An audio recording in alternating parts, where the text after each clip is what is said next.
할렐루야. 성도 여러분 안녕하세요. 1월 15일입니다. 오늘도 하나님의 말씀 함께 읽고 또 듣고 마음에 새기기 원해서 이 자리에 찾아오신 모든 분들 진심으로 환영하고 축복합니다. 오늘 우리가 함께 읽을 말씀은 창세기 42장에서 44장까지의 말씀입니다. 이 말씀 함께 읽어갈 때 우리 주님의 성령이 우리 모두를 진리로 인도해 주시기를 간절히 소망합니다. 창세기 42장. 야곱이 보니 이집트에는 곡식이 있었다. 야곱이 아들들에게 말했다. 왜 서로 쳐다보고만 있느냐? 또 말했다. 자, 내가 들으니 이집트에는 곡식이 있다는구나. 거기로 내려가서 우리 먹을 것을 거기에서 사오렴. 그러면 우리가 죽지 않고 살아남을 거야. 그래서 요셉의 형 10명이 곡식을 사러 이집트로 내려갔다. 요셉의 아우 베냐민은 야곱이 형들과 함께 보내지 않았다. 그가 무슨 사고라도 당할지 모른다고 생각했기 때문이다. 그리하여 이스라엘의 아들들은 이집트로 곡식을 사러 가는 사람들 가운데 끼어서 갔다. 가나안 땅에 흉년이 들었기 때문이다. 그때 요셉이 이집트 땅의 권력자였다. 바로 그가 그 땅의 온 백성에게 곡물을 파는 책임을 맡은 사람이었다. 요셉의 형들이 와서 얼굴이 땅에 닿도록 엎드려 그에게 절했다.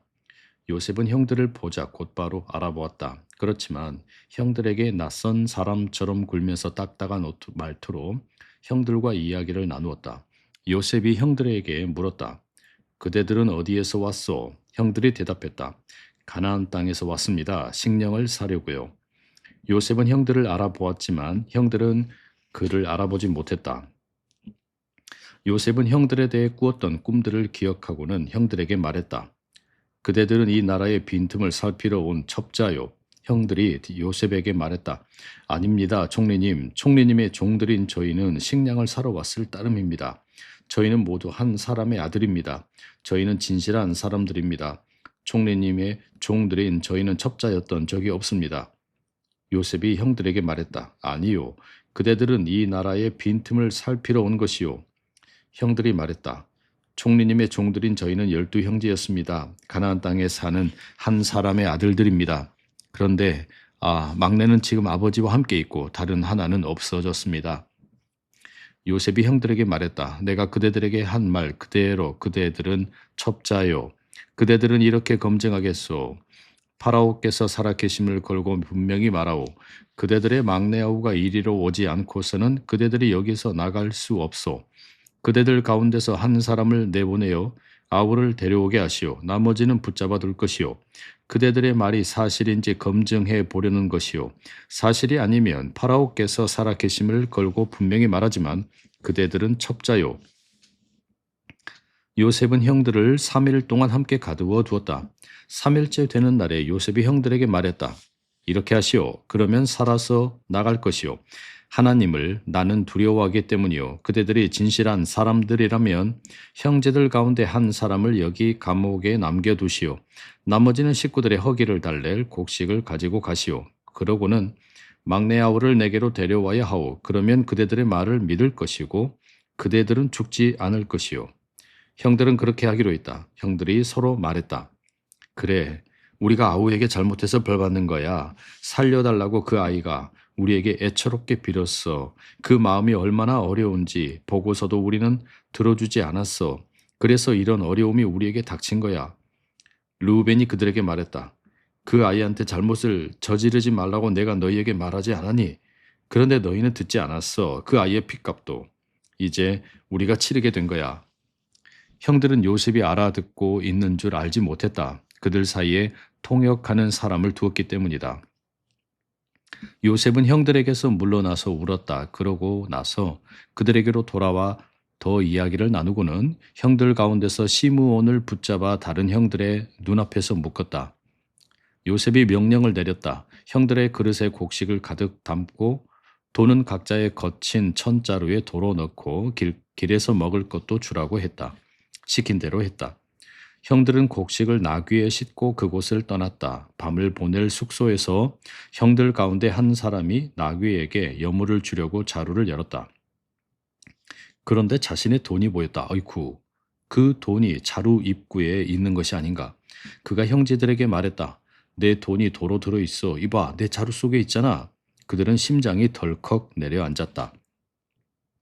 떨면서 서로에게 말했다. 어째서 하나님이 우리에게 이렇게 하시는가?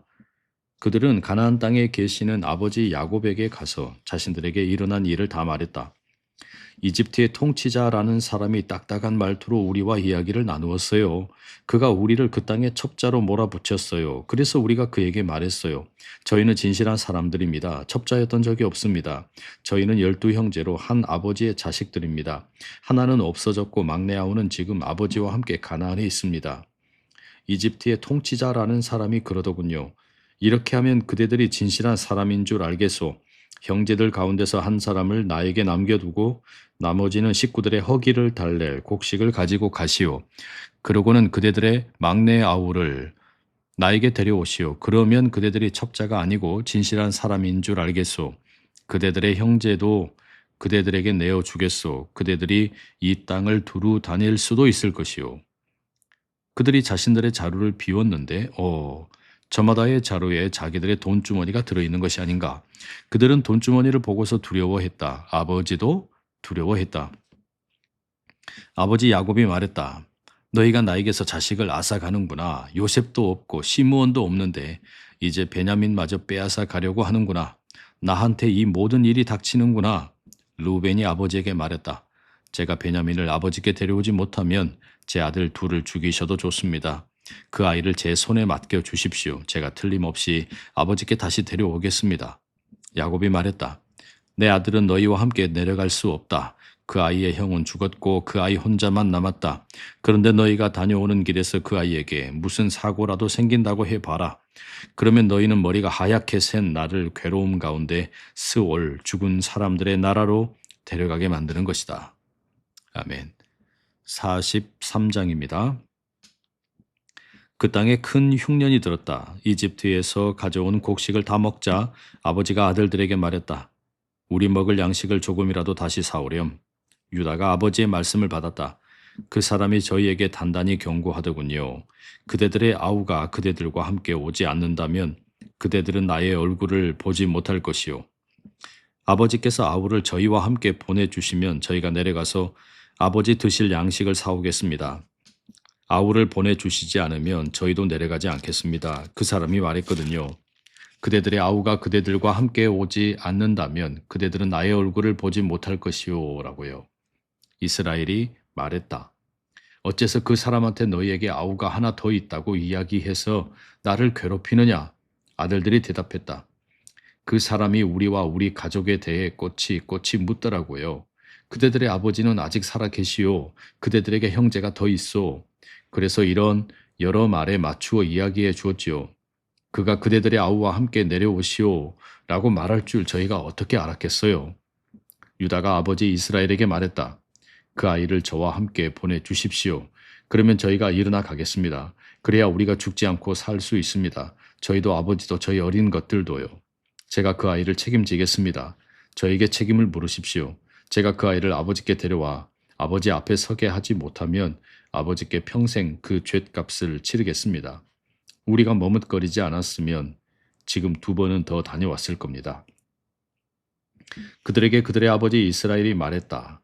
그렇다면 이렇게 해보렴. 이 땅에서 나는 가장 좋은 것들을 너희 그릇에 담아가지고 내려가서 그 사람에게 선물로 바치렴. 유향과 꿀을 조금씩, 또 향, 고무, 모략, 피스타치오, 아몬드도 담아가고 돈은 2배로 손에 쥐고 가렴. 도로 돌아와 너희 자루 입구에 있던 돈은 너희 손으로 돌려주렴. 아마도 실수였을 테지. 너희 아우를 데리고 일어나 그 사람에게로 돌아가렴. 엘 샷다이 전능하신 하나님께서 그 사람 앞에서 너희에게 자비를 베풀어 주시기를, 그리하여 그 사람이 너희의 다른 형제와 베냐민을 보내주시기를. 내가 자식을 잃어야 한다면 잃어야겠지. 그들이 이런 여러 선물을 챙겼고 돈은 2배로 손에 쥐었다. 베냐민도 데려갔다. 그들이 일어나 이집트로 내려가서 요셉 앞에 섰다. 요셉은 형들과 베냐민을 보고는 자기 집을 맡아 돌보는 사람에게 말했다. 이 사람들을 집으로 데려가라. 그리고 짐승을 잡아 요리를 준비해라. 나와 함께 이 사람들이 점심을 먹을 것이기 때문이다. 그 사람은 요셉이 말한 대로 했다. 그 사람은 요셉의 형제들을 요셉의 집으로 데려갔다. 형들은 두려워했다. 자신들을 사람들이 요셉의 집으로 데려갔기 때문이다. 그래서 서로 말했다. 지난번에 도로 돌아와 우리 자루에 있던 돈 때문에 우리가 끌려가는 거고 있는 거야. 우리에게 덤벼들어 우리를 덮쳐 잡아다가 총으로 삼을 테지. 우리 나귀는 빼앗아 가고. 형들은 요셉의 집을 맡아 돌보는 그 사람에게 다가갔다. 그러고는 그 집의 문에 이르렀을 때 말을 꺼냈다. 주제 넘은 말씀입니다만 어르신, 분명히 지난번에 우리가 양식을 사려고 내려왔습니다. 그런데 밤을 보낼 숙소에 이르러 자루를 열어보았더니 거기 각자의 돈이 고스란히 자루 입구에 있었습니다. 그래서 그 돈을 저희 손으로 도로 가져왔습니다. 그리고 이번에 양식 살 돈은 따로 손에 들고 내려왔습니다. 저희 돈을 저희 자루에 누가 넣었는지 저희는 알지 못합니다. 그가 대답했다. 마음 놓으시오. 두려워하지 마시오. 그대들의 하나님, 그대들 아버지의 하나님이 자루에 보물을 넣어 그대들에게 주셨소. 그대들이 낸 돈은 내 손에 들어왔소. 그러고는 그 사람이 시몬을 그들에게 데려다 주었다. 그 사람은 요셉의 형제들을 요셉의 집으로 데려다 준 다음에 발을 씻을 수 있도록 물을 가져다 주었다. 형제들의 나귀에게는 여물을 주었다. 형제들은 요셉이 점심때에 오면 주려고 선물을 마련해 두었다. 그들이 들은 대로는 거기서 음식을 먹을 것이라고 했기 때문이다. 드디어 요셉이 집에 오자 형제들은 자기들 손에 들고 그 집으로 가져온 선물을 그에게 바쳤다. 그러고는 땅에 엎드려 그에게 절했다. 요셉이 그들에게 잘 지냈는지 묻고 나서 말했다. 그대들의 아버지도 잘 지내시오. 전에 그대들이 말한 노인 말이오. 아직 살아 계시오. 형제들이 대답했다. 총리님의 종인 저희 아버지는 잘 지내십니다. 아직 살아 계십니다. 그러고는 무릎 꿇고 엎드려 절했다. 요셉이 눈길을 돌려 아우 베냐민 곧 자기 친어머니의 아들을 보았다. 그러고는 물었다. 그대들이 전에 나에게 말한 그 막내 아우가 이 사람이요. 그리고 덧붙여 말했다. 하나님이 그대를 불쌍히 여겨 주시기를 바라오 젊은이. 요셉은 서둘러 나왔다. 아우를 향한 애틋한 정이 북받쳐 눈물이 쏟아질 지경이었기 때문이다. 요셉은 어두운 방에 들어가 거기서 울었다. 그러고는 얼굴을 씻고 나와서 마음을 가다듬고 말했다. 음식을 내오시오. 사람들이 요셉에게 따로 형제들에게 따로 그 자리에 함께한 이집트 사람들에게 따로 음식을 내왔다. 이집트 사람들은 히브리 사람들과 함께 밥을 먹을 수 없었기 때문이다. 이것이 이집트 사람들에게는 역겨운 일이었다. 형제들은 요셉 앞에 앉았는데 마지는 마지 자리에 막내는 막내 자리에 앉았다. 그들은 서로 쳐다보면서 놀라워했다. 요셉은 자기 앞에 밥상에서 음식을 덜어다가 그들에게 갖다 주게 했다. 그런데 베냐민이 받은 몫은 형들이 저마다 받은 몫보다 5배나 많았다. 그들은 요셉과 함께 마시고 취했다. 아멘. 44장입니다. 요셉은 자신의 집을 맡아 돌보는 사람에게 명령을 내렸다. 이 사람들의 자루에 가져갈 수 있을 만큼 양식을 가득 채워라. 또 각자의 자루 입구에 돈을 넣어라. 내 잔 곧 은잔을 막내의 자루 입구에 넣고 막내가 곡식값으로 가져온 돈도 넣어라. 그가 요셉이 말한 대로 했다. 아침이 밝자 그 사람들을 떠나보냈다. 그들은 나귀들을 끌고 나갔다. 그들이 그 도시 바깥으로 나가 그리 멀리 가지 못했을 때 요셉이 자신의 집을 맡아 돌보는 사람에게 말했다. 일어나 그 사람들을 뒤쫓아 가라. 따라잡으면 그들에게 이렇게 말해라. 어째서 그대들은 선을 악으로 갚는 것이요. 이것은 내 주인이 술을 마시거나 점을 칠 때 쓰는 잔이 아니요. 그대들은 이렇게 하여 악한 짓을 저질렀소. 그 사람이 그들을 따로잡아 그들에게 이 말을 전했다. 그들이 그에게 대답했다. 어째서 어르신 그런 말씀을 하십니까? 당치도 않은 일입니다. 당신의 종들인 저희가 그런 짓을 저지르다니요. 보십시오. 저희 자루 입구에서 발견한 돈을 저희가 가나안 땅에서 가져와 당신께 돌려드렸지요. 그런 마당에 어쩌자고 저희가 당신의 주인 댁에서 은이든 금이든 훔치려 드리겠습니까? 당신의 종들인 저희 가운데 어느 누구에게서든 그 잔이 나오면 그는 죽어 마땅합니다. 저희 나머지 사람들도 어르신의 종이 되겠습니다. 그가 말했다. 지금이라도 그대들 말대로 하지요. 그 누구에게서든 잔이 나오면 그는 나의 종이 되고 나머지 사람들은 잘못이 없다 할 것이요. 그들은 저마다 서둘러 자루를 땅에 내려놓고 자루를 풀어 헤쳤다. 그러자 그 사람이 자루를 뒤졌다. 마지의 자루에서 시작해서 막내의 자루에서 끝냈다. 그런데 베냐민의 자루에서 그 잔을 찾아냈다. 그들은 자신들의 옷을 잡아 찢고 저마다 나귀의 짐을 싣고 그 도시로 돌아왔다. 유다와 그의 형제들이 요셉의 집에 들어갔다. 요셉은 아직 거기에 있었다. 그들은 그의 앞에서 땅에 엎드렸다. 요셉이 그들을 꾸짖었다. 그대들이 이렇게 하다니 이 대체 무슨 짓이요? 나 같은 사람이 점을 잘 치는 줄 그대들은 알지 못하는 것이요. 유다가 말했다. 저희가 총리님께 무엇이라고 말씀드리겠습니까? 무엇이라고 아뢰겠습니까? 무엇이라고 변명하겠습니까? 하나님이 총리님의 종들에게서 잘못을 들추어 내셨습니다. 보십시오. 저희는 총리님의 종입니다. 저희도 그렇고 잔을 가지고 나온 사람도 그렇습니다. 요셉이 말했다. 당치도 않은 일이요. 그럴 수는 없어. 잔을 가지고 나온 사람만 내 종이 될 것이요. 다른 사람들은 그대들의 아버지에게 편히 돌아가시오. 유다가 요셉에게 다가가서 애원했다. 주제 넘은 말씀입니다만 총리님, 당신의 귀에 들리도록 당신의 종인 제가 한 말씀 드리게 해 주십시오. 당신의 종인 저를 노여워하지 마시고요. 총리님은 파라오와 같으시기 때문입니다. 총리님께서 당신의 종들인 저희에게 물으셨습니다. 그대들에게 아버지나 형제가 또 있소? 그래서 저희가 총리님께 대답해 드렸습니다. 저희에게 늙은 아버지와 아버지의 늦둥이 막내가 있습니다. 막내의 친형은 죽었고 어머니가 같은 형제로는 막내 혼자만 남았습니다. 아버지가 막내를 많이 사랑합니다. 그러자 총리님께서 당신의 종들인 저희에게 말씀하셨습니다. 그 막내를 나한테로 데리고 내려오시오. 내 눈으로 그를 직접 봐야겠소. 저희가 총리님께 말씀드렸습니다.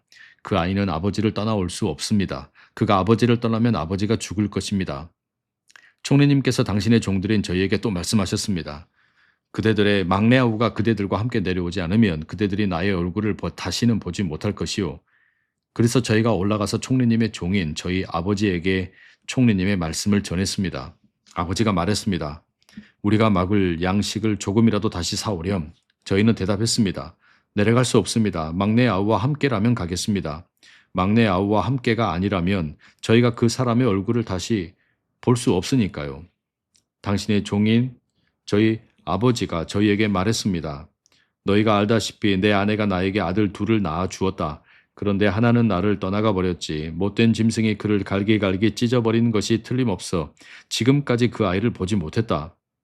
너희가 이 아들마저 나의 앞에서 데려가서 그가 무슨 사고라도 당한다고 해봐. 그러면 너희는 머리가 하얗게 센 나를 재난 가운데 스올 죽은 사람들의 나라로 내려가게 만드는 것이다. 이제 제가 총리님의 종인 저희 아버지에게 돌아갈 때 이 아이가 저희와 함께 있지 않는다고 해보세요. 아버지의 목숨이 이 아이의 목숨에 달려 있습니다. 아버지는 아이가 없는 것을 보자마자 돌아가실 겁니다. 당신의 종들인 저희는 당신의 종인 백발의 아버지를 괴로움 가운데 스월 죽은 사람들의 나라로 내려가게 만드는 것입니다. 당신의 종인 제가 아버지에게 이 아이를 책임지겠다고 하고 이렇게 말씀드렸기 때문입니다. 아버지께 그를 데려다 드리지 못하면 제가 아버지께 평생 그 죗값을 치르겠습니다. 이제 총리님의 종인 제가 남아 이 아이 대신 총리님의 종이 되게 해 주십시오. 이 아이는 형들과 올라가게 해 주십시오. 이 아이가 저와 함께 있지 않은 채 제가 어떻게 아버지에게 돌아갈 수 있겠습니까? 저는 아버지에게 닥치는 재난을 참아 볼 수 없습니다. 아멘. 성도 여러분, 오늘은 우리가 창세기 42장에서 44장까지의 말씀 함께 읽었습니다. 이 가운데 두 가지 함께 좀 묵상을 나눴으면 좋겠습니다. 창세기 42장 21절입니다.